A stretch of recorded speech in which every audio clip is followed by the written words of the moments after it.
Dinajpur board 2023-এর ইংরেজি vocabulary এ থেকে জি পর্যন্ত। চলুন আজ বিস্তারিতভাবে আয়ত্ত করে নিই। প্রথম শব্দটা হলো ক্রিয়েট। একদম সহজ ভাষায় এর মানে হলো নতুন কোনো কিছু বানানো বা সৃষ্টি করা। এটি দিয়ে শুধু জিনিস বানানো নয়, বরং ক্রিয়েট আ রিফট বা দূরত্ব তৈরির মতো অনুভূতিও বোঝানো যায়। পরীক্ষায় এর সমার্থক শব্দ বা সিনোনিম লিখতে হবে।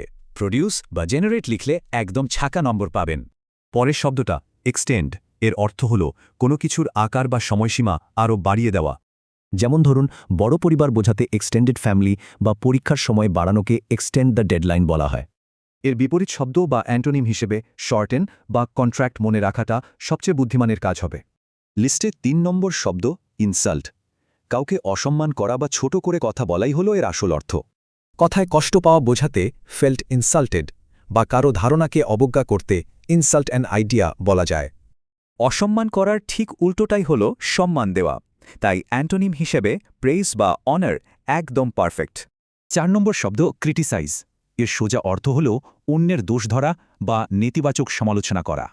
কারো ভুল ধরা বোঝাতে আমরা ক্রিটিসাইজ দি এসে বা ক্রিটিসাইজ আ ডিসিশন এর মতো বাক্য ব্যবহার করি। সমালোচনার বিপরীতে প্রশংসা করা বোঝায়, তাই অ্যান্টোনিম হিসেবে প্রেইজ বা অ্যাপ্রিশিয়েট ব্যবহার করাটা সবচেয়ে নিরাপদ। এরপর আসছে আনেবল। যখন কেউ কোনো কাজ করতে পারে না বা অক্ষম হয় তখনই এটা বসে। যেমন ধরুন, কাউকে বোঝাতে না পারলে আনএবল টু কনভিন্স, আর গাড়ি চালাতে না পারলে আনএবল টু ড্রাইভ।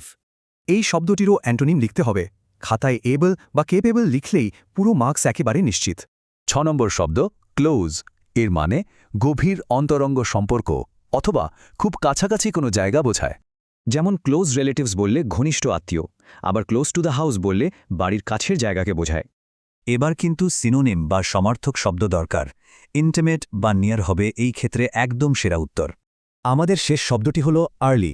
নির্দিষ্ট বা স্বাভাবিক সময়ের আগে ঘটে যাওয়া কোনো কিছুকে এটি নির্দেশ করে। ফোকাল ঘটনা বোঝাতে আর্লি প্রেগন্যান্সি, আবার সকালে দ্রুত দিন শুরু করা বোঝাতে ওয়েকস আপ আর্লি বলা হয়। এর বিপরীত শব্দ হিসেবে লেট বা ডিলেড লিখতে হবে। ব্যাস, এই শব্দগুলো ভালোভাবে মনে রাখলেই কাজ শেষ।